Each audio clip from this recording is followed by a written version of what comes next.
अस्सलाम वालेकुम viewers. Visual academy में आप सबको खुशामदीद। आज की इस वीडियो में हम एफपीएससी पीपीएससी के कंप्यूटर प्रोफिशिएंसी टेस्ट के हवाले से असाइनमेंट नंबर 1 को देखेंगे।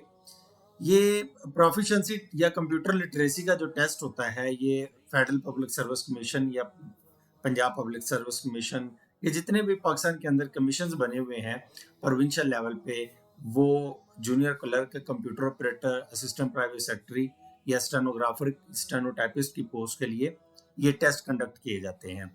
तो ये हमारे पास एक असाइनमेंट नंबर 1 है जिसमें कुछ डाटा दिया हुआ है हमें, और इसमें उन्होंने कहा है कि जी हम इसमें सम, एवरेज, मिनिमम और मैक्सिमम निकालेंगे।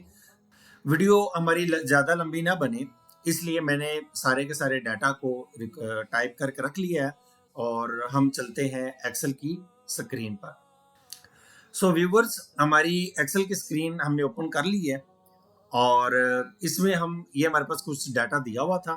यहाँ पे हम अगेन देख लेते हैं। ये देखें, तो हम अब एक्सेल की स्क्रीन पर रहते हुए काम करते हैं। तो यहाँ पे देखिए, मैंने नीचे लिख लिया हुआ है कि हमें सम चाहिए, एवरेज चाहिए, मैक्सिमम और मिनिमम। तो ये हमारे पास डाटा है। सबसे पहले तो हम इस डाटा की थोड़ी सी फॉर्मेटिंग कर लेते हैं। जिन व्यूवर्स को फॉर्मेटिंग के बारे में नहीं पता, वो इजीली इसको उनको पता चल जाएगा।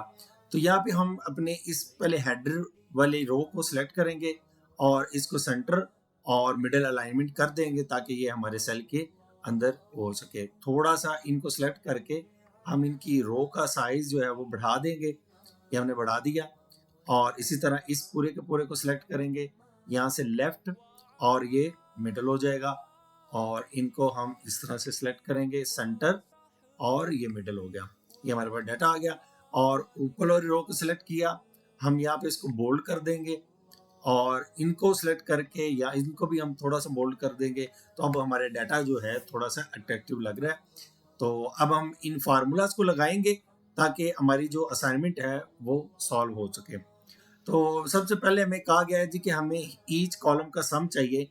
तो सम के लिए हमारे पास क्या होता है, हमारे पास एक शॉर्ट की होती है, ऑल्ट और इज इक्वल टू की साइन को हम प्रेस करते हैं अपने कीबोर्ड से। तो हमारे पास ये देखें, सम का फार्मूला जो है अप्लाई हो गया। हम इस तरह से कर सकते हैं। दूसरा हमारे पास मेथड ये होता है कि हम जिस सेल के अंदर अपने फार्मूला अप्लाई करना चाह रहे हैं उस सेल में हम इज इक्वल टू लिखेंगे, और हमारे पास सम करना है हमने, तो यहाँ पे लिखेंगे सम। तो ये देखिए, हमारे पास सम आ गया। और इस पूरे के पूरे हम रेंज को सिलेक्ट कर लेंगे जिसका हमने सम करना है और ब्रैकेट क्लोज करेंगे। तो ये हमारे पास सम आ गया। तो ये हमारे पास एक कॉलम का सम आ गया।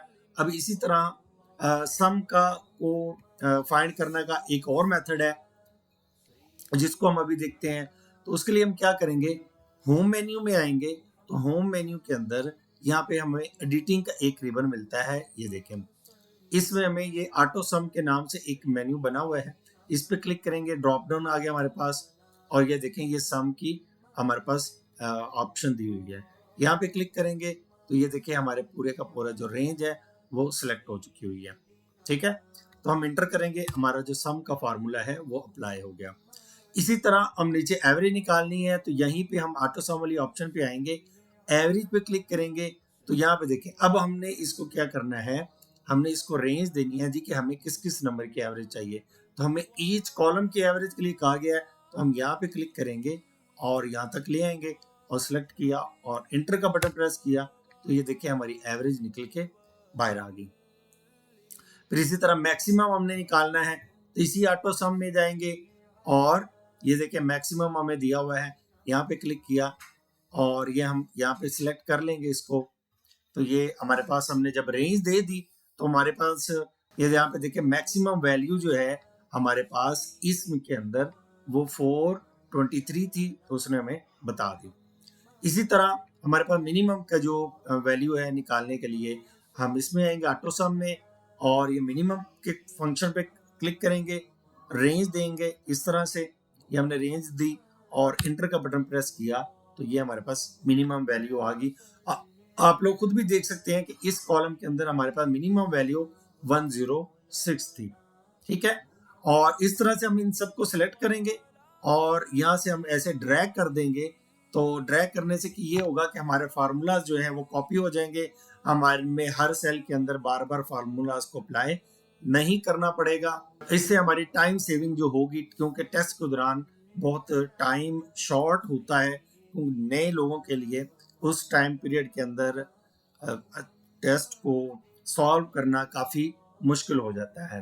तो इसके साथ ही हम तो पूरे के पूरे डाटा को बॉर्डर लगा देते हैं। इसको सिलेक्ट करेंगे, यहाँ पे आएंगे होम मेन्यू में, फॉन्ट की रिबन के अंदर ये हमारे पास यहाँ पे बॉर्डर दिया हुआ है, ऑल बॉर्डर अप्लाई करेंगे तो ये हमारी असाइनमेंट बन के तैयार हो के सामने आ गई। तो व्यूवर्स, ये असाइनमेंट हमारी 1 जो है वो कंप्लीट हो गई है। अगर आपको किसी स्टेप में परेशानी हुई है, आपको समझ नहीं आई, तो कमेंट में करके आप लोग मुझसे पूछ सकते हैं। मैं इंशाल्लाह कोशिश करूंगा कि आप लोगों को उसका सलूशन सही से दे सकूं। इसके अलावा मजीद कोई भी आप लोगों की क्यूरी हो, आप लोग कमेंट बॉक्स में पूछ सकते हैं। खुश रहें, खुश रखें, फी अमान अल्लाह।